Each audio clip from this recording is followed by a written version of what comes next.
In this story, we follow Kazuya Kagami, your standard, degenerate high schooler who's so bland he could be a background character if it weren't for the fact that he's clinging to a worn-out obi like it's his last shred of personality. But surprisingly, that dusty old cloth isn't just a sentimental keepsake, it's actually Kiriha, a Tsugumomo, or in simpler terms, a centuries-old spirit with a mouth sharper than a katana and zero tolerance for Kazuya's cluelessness. Kazuya's life goes from forgettable to flat-out ridiculous when Kiriha turns his world upside down, dragging him into a chaotic mess of supernatural battles and encounters with amasogi, cursed spirits born from people's twisted desires. If Kazuya had any plans for a peaceful high school life, Kiriha's constant bullying and her domineering, take-no-prisoners attitude swiftly vaporize them.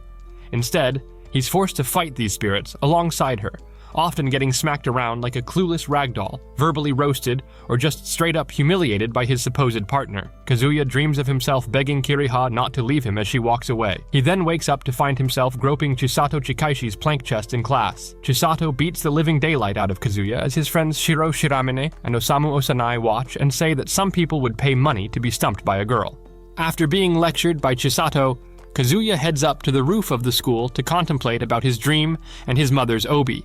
After finishing, as Kazuya prepares to leave, he finds a wig on the floor and attempts to avoid it like a reasonably cautious individual, but as he passes the wig, it extends into a snake-like shape and wraps around his leg, dragging him and causing him to scream like the weakling he is. Meanwhile, Chisato wonders about Kazuya's whereabouts. Kazuya manages to wriggle away, and he begins screaming for help to the heavens. Kazuya is saved from the wig by an unknown force, and Kazuya hears a voice in his head helping him. The wig, not caring about him, pushes him over the edge of the room and sends him flying to be Isekai Ed to another world. The wig tackles Kazuya off the roof of the building. Kazuya falls, but is saved by Kiriha creating a cushion and manifesting herself in human form. Kiriha gives Kazuya a familiar greeting, but Kazuya has no recollection of her. The Amasogi wig's host reveals itself and continues their attack on Kazuya. Kiriha saves Kazuya from the Amasogi after making him promise to be her servant and starts fighting to beat the possessed student. She fights well and manages to get the wig off of the student, which saves them. As Kazuya tends to the unconscious host, Kiriha explains the concept of amasogi. Kazuya, being the virgin fool that he is, blushes at the thought of a girl liking him, but Kiriha tells him the host is a male cross-dressing as a female.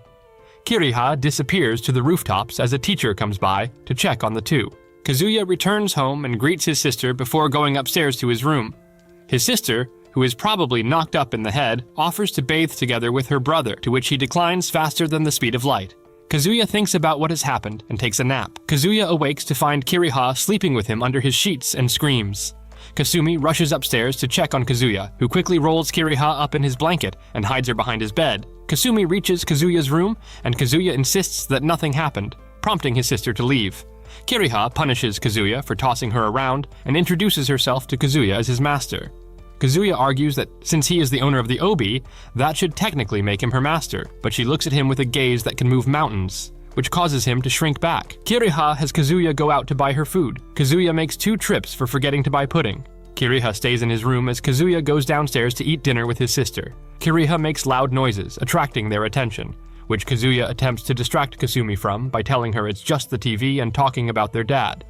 After dinner, Kazuya enters the bath to find Kiriha bathing. She initially sends him flying away with the right hook and calling him a shameless, degenerate pervert. She later allows him to wash her back and then offers to wash his. She teases him about how they used to bathe together, and Kazuya thinks about how the scene feels familiar. After bathing, the two share Kazuya's bed as they sleep. Instead of a peaceful slumber, she sprawls all over him in the night. Standing mysteriously on a hill, Kokuyu observes the curse in the city and receives instruction from a voice on how to act on it. Kiriha attempts to wake Kazuya Kagami up to no avail until she begins to stomp on his baby, making cannon. Kazuya rushes to class, only to be told he is late by his teacher. Chisato violently chastises Kazuya for being late as Shiru and Osamu watch. Kazuya blames Kiriha for him being late to school. Earlier that morning, after being woken by Kiriha, Kazuya finds that he running late and that Kiriha had destroyed his alarm clock. Kazuya rushes out to school, but Kiriha insists on going with him. Kazuya tricks Kiriha into going into her obi form, believing Kazuya would carry her that way, but Kazuya leaves her tied up in a box and goes to school by himself. While having lunch with Shirao and Osamu, Kazuya laughs to himself like a crazy fellow during lunch for being able to trick Kiriha. Shirou and Osamu talk about rumors of a ghost sighting, and Shirao fantasizes about using the opportunity to get close to a girl. Chisato smacks them all on the head as punishment for Shirou's unholy thoughts, reminding them of their work due. Kazuya realizes he has not completed his work and begs Osamu for help, but is stopped by Chisato, who drags him to the library to oversee him personally. Kazuya works with Chisato in the library, and they reminisce about when they studied together as children. Chisato offers to go over to Kazuya's house to help him study, but Kazuya declines, not wanting Chisato to encounter Kiriha. Kazuya finishes up his work and goes to take a book out while Chisato leaves. Chisato finds herself unable to open the library door to leave. As Kazuya is taking out books, Kiriha appears and Kazuya screams as she beats his face to a pulp. Chisato goes to check on Kazuya and informs him that she is unable to open the door. The two find themselves locked in the library and unable to break out with brute force. Kiriha shows herself to the two, and Kazuya quickly drags her away to talk in private. After several more beatings, Kiriha explains amasogi to Kazuya and introduces herself to Chisato, explaining the situation to her as well. Kiriha gives the both of them Netsuke to detect amasogi. The group searches for the amasogi, but finds that the Netsuke are responding to numerous books within the library. Kiriha attempts to force her way out with her spiral weave. The area transforms into a large hall consisting entirely of books, revealing the entire library to be the amasogi. Kiriha is attacked by books, and a large book golem appears and begins to chase them. Kiriha realizes that Chisato is the amasogi's host and has Kazuya recount their previous actions in the library. Realizing Kazuya's rejection of Chisato's study offered to be the trigger for the amasogi, Kazuya accepts Chisato's offer and the library returns to normal. Outside the library, Kokuyu observes the entire event transpire. Chisato arrives at the house to study, opening his room to find him sleeping with Kiriha. Chisato, who has a love of violence, smacks Kazuya and reminds him that she came to help him study. Chisato gives pudding to Kiriha and apologizes for creating an amasogi. Kiriha tells Chisato not to blame herself and explains curse to them. Kiriha blames Kukuri for not managing the curse. Shirou Shiramine is stopped by Kokuyu on the streets and asked about Kazuya Kagami. Shirou then offers to bring Kokuyu to Kazuya for a price. A flashback scene depicts Kukuri with Kiriha sealing Kazuya's memories at the Hakusan Shrine, as Kiriha agreed to having Kazuya's memories sealed despite the risks it poses to herself. Kazuaki Kagami checks on his son before he heads out, telling Kazuya he will be home early for dinner. While walking to school, Kiriha comments on Kazuaki's insistent and relentless doting nature. At school, Shirou greets Kazuya with an advanced dropkick, blaming him for his earlier troubles. A flashback of the day before explains Shirou bringing Kokuyu to a restaurant to eat and offering to pay for the food. Kokuyu orders an abundance of food for herself and finishes it all as the employees and customers cheer her on.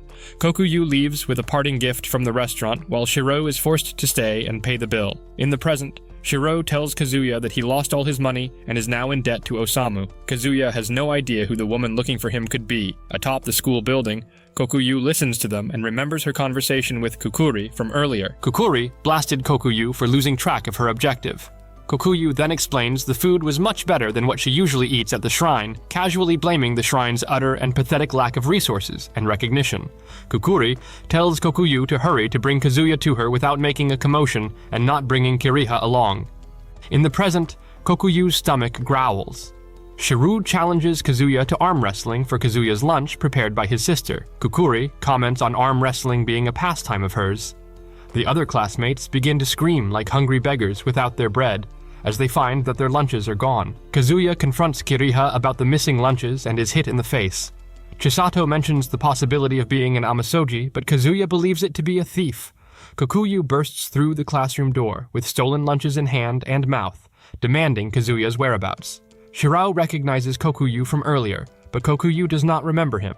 Shirou demands that Kokuyu pay him back or compensate by allowing him to touch her soft and voluminous melons. Kokuyu accepts the latter, but Chisato knocks Shirou down, only allowing him a brief touch of Kokuyu's melons. Kokuyu confronts Kazuya and tells him to follow her. Kiriha intervenes and the two argue. The two decide to settle things via arm wrestling in order to decide if Kiriha is allowed to come along. Atop the school roof, Kiriha and Kokuyu face off in Suzura Temple-style arm wrestling, and Kiriha is victorious. A teacher arrives to see what they are doing, but Kiriha, Kazuya, Kokuyu, and Chisato are gone, leaving the rest of the students behind. The group walks up to the Hakusan Shrine, Kazuya remembering the path to be familiar despite having no memories of venturing there. At the shrine, the group meets with Kukuri. Kokuyu introduces the group to Kukuri, and Kiriha explains that she was able to beat Kokuyu at arm wrestling and won the right to come with them. Kukuri and Kiriha briefly argue about their current standings in their arm wrestling competition before being told by Kazuya to stop. Kiriha confronts Kukuri in quiet about the seal on Kazuya's memories weakening. Kiriha suggests that she reapply the seal immediately, but Kukuri refuses, offering up an alternate solution. Kukuri tells Kazuya that he will become the region's exorcist, but Kiriha rejects the idea. Kukuri tells Kazuya that he is responsible for recent occurrences of amasogi. Kiriha tries to take Kazuya and run away, but they are locked in by a barrier. Kokuyu carries Chisato into the air, and Kukuri prepares to battle Kiriha and Kazuya. Kiriha tries to fly her and Kazuya away while the battle, but Kiriha is knocked down and Kukuri uses Minazuchi, engulfing them in a large mass of water. Kukuri uses Minazuchi on Kiriha and Kazuya, while Kokuyu and Chisato Chikaishi watch from a safe distance. Kiriha protects herself and Kazuya from the attack, which is weakened and shrunk. Kukuri launches another attack, and Kiriha is unable to protect the both of them. Kazuya receives a dream of his mother, giving him advice on what to do, telling him to protect Kiriha. Kazuya then awakens to the wonderful experience of Kiriha giving him air through mouth to mouth. The two resurface and Kazuya commands Kiriha using her true name in order to fight. Kukuri launches various attacks as Kazuya finds it difficult to get a grasp on Kiriha's abilities. Kukuri uses Suzuro Mizuchi, which Kazuya is able to counter using a watershed weave. Kazuya goes in to finish with a spiral weave, which manages to destroy Kukuri's ice barrier. After the barrier is destroyed, Kazuya finds Kiriha in the hands of Kukuri with an ice spear up to her neck. Kazuya complies with Kukuri's demands and agrees to become an exorcist. The battle comes to a conclusion and Kukuri's akuju falls off, causing her to change into a childlike state. Kiriha proceeds to roast her thoroughly before bullying her like an emotionally disturbed toddler in her new form. Kukuri finishes explaining. The battle was simply a ruse to get Kazuya to Kiriha and become an exorcist, which causes Kiriha to wildly swing Kukuri around in anger. Kazuya, Kiriha, and Chisato leave the shrine, with Chisato later parting ways as Kazuya carries Kiriha home. Kiriha has a flashback to just before they left the shrine about a private conversation she had with Kukuri about Kazuya. Kukuri and Kokuyu sit and converse in their ruined shrine. At home, Kazuya observes Kiriha's shrunken state. Kazuya checks if Kiriha is injured, and Kiriha begins to tease him. The two take baths, and Kiriha remembers a past conversation she had with Kanaka as she passes out from overheating in the bath. Kazuya has Kiriha rest on his bed as he fans her. Kiriha asks for pudding as Kazuya notices the need to get more fitting clothes for Kiriha. Kazuya asks his sister for clothes from when she was a child, which Kasumi misinterprets as part of Kazuya's developing interest in the enlightened ways of the harem. Kazuya leaves before Kasumi can respond. Kazuya calls Chisato about clothes, but Chisato tells Kazuya she would be unable to get them to him immediately.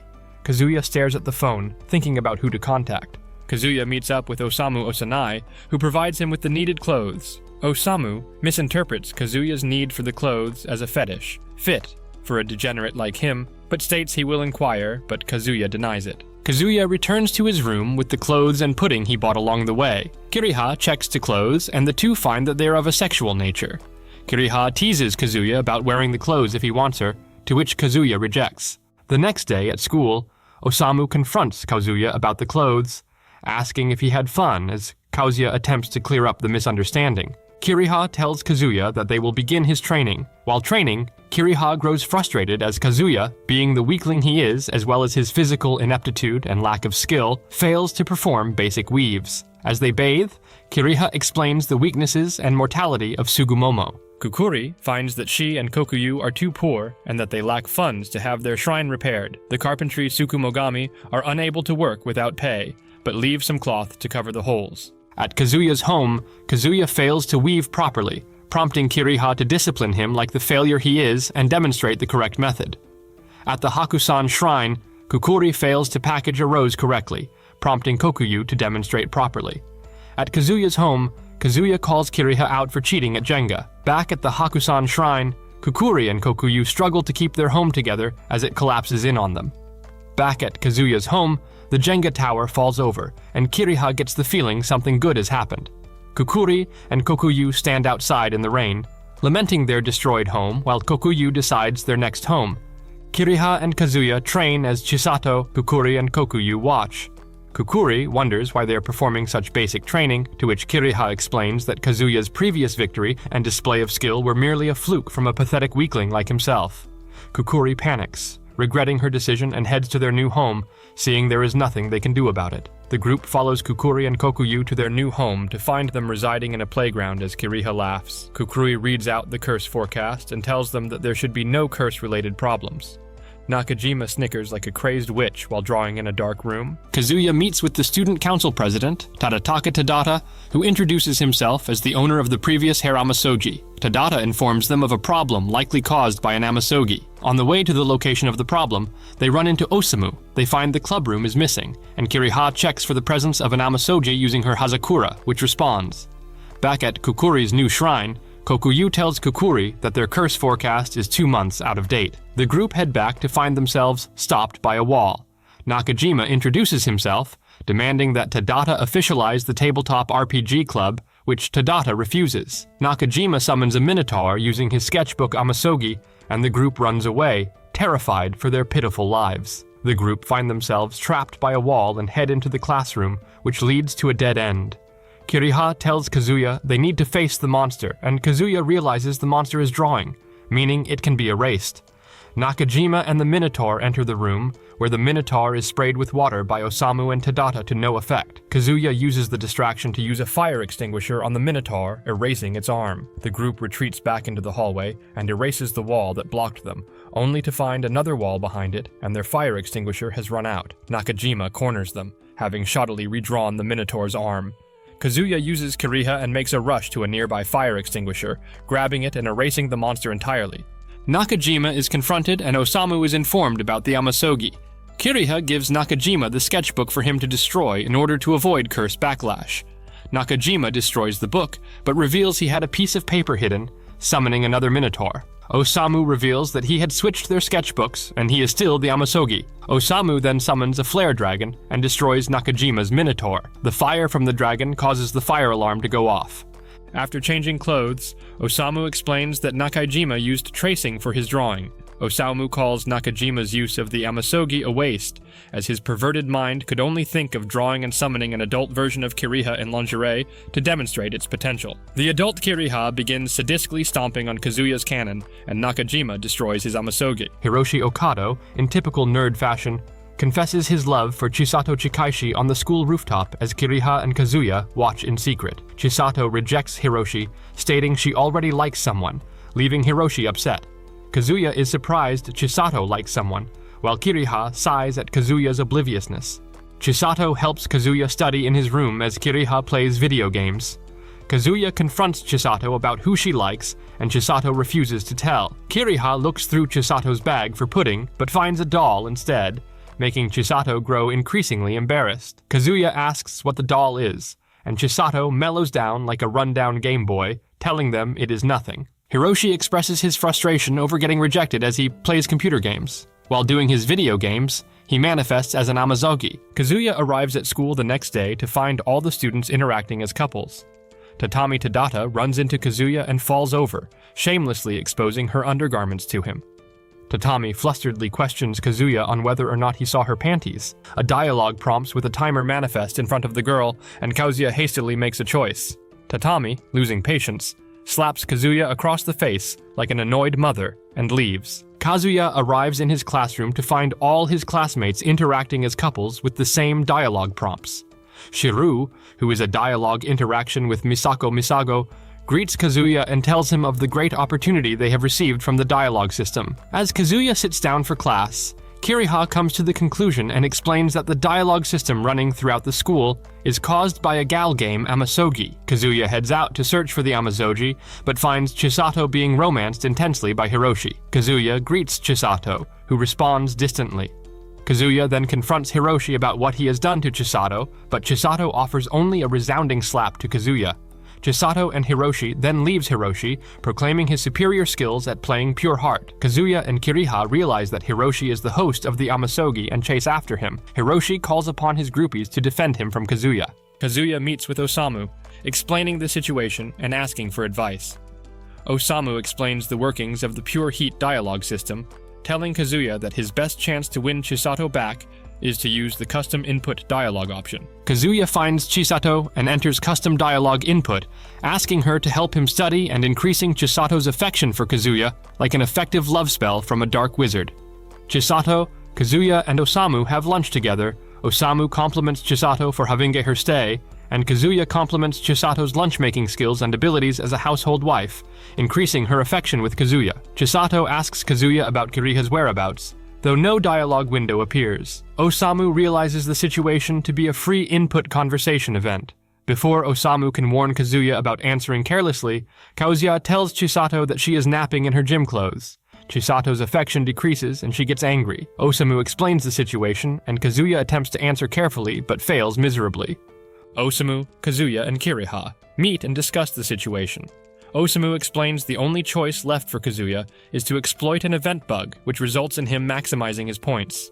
Hiroshi meets with Chisato beneath the school sakura tree and prepares to confess his love. Kazuya interrupts them. Hiroshi is already aware of the exploit, but unconvinced he can pull it off. Kazuya brings out a pair of dolls, one of which being Chisato's from earlier, and asks her to play house with him. Chisato remembers that when she and Kazuya were younger, they would play house together, with Chisato playing as the mother doll and Kazuya as the father doll. Kazuya grew tired of playing as the other kids ridiculed him and refused to. Chisato gave the father doll to Kazuya to keep so that they can play again in the future. Chisato accepts Kazuya's proposal, Kazuya winning over Chisato and Hiroshi crying like a virgin loser as he runs away. Chisato and Kazuya rest in the nurse's office while Osamu and Kiriha head off to search for Hiroshi and the amasogi. Kazuya awakes to find Chisato shamelessly kissing him naked on top of him while his limbs are bound to the bed. Hiroshi tells Osamu and Kiriha the game is running on a PC in the computer lab. Osamu realizes the PC version of the game is basically hentai heaven, and the three rush to stop the event. Osamu and Hiroshi head to the computer lab, forcing them to quit the game and destroy the amasogi. The next day at school, Kazuya and Chisato sit awkwardly next to each other. Osamu asks Kiriha if they actually did the baby-making activity, to which Kiriha tells Osamu that he was unable to get the truth out of Kazuya. Thanks for joining us on another adventure, my fellow weebs.